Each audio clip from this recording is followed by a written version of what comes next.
may I have a clear answer?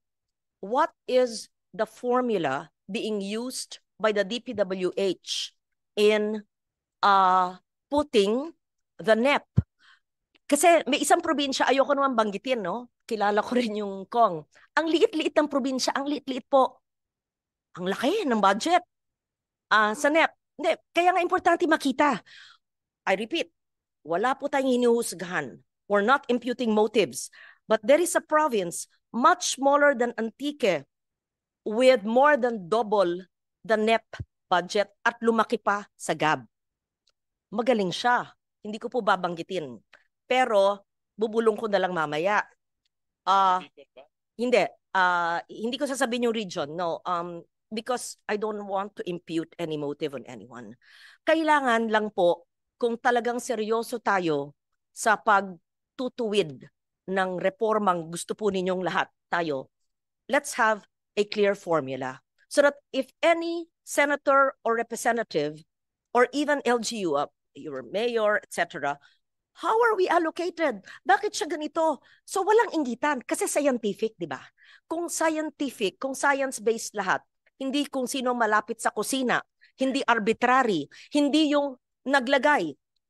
Sen Gatchalian told me, yung ang laki-laking budget previously sa Valenzuela, they didn't even know where the budgets came from. It just appeared there. His brother was mayor, didn't even know. So having said that, I hope I'm very clear. I thank you for your service to the nation, all of you, DPWH, since 1998, since I sat here. But I ask similar questions, maybe more enlightened now because of what I've learned from the hearings and from talking to people. There are many honest and dedicated people, and we want you to keep your jobs and help us get the job done well. But the changes must not be a mere change of face, but must be a change in systems. So my question is, ano po ang inyong pag-compute po ng NEP ng 2026?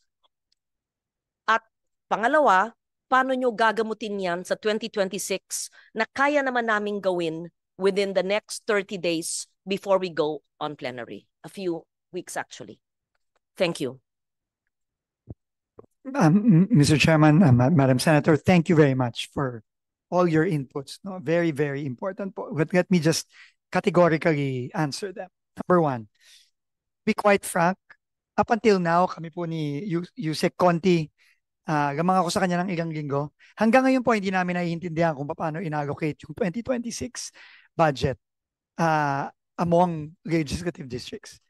There is this formula supposedly, which parametric formula, which considers population,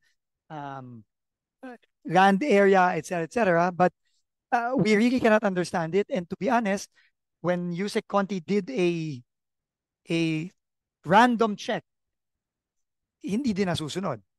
No? So clearly there is something wrong with that formula. That's why moving forward, unfortunately, that is all we can do right now.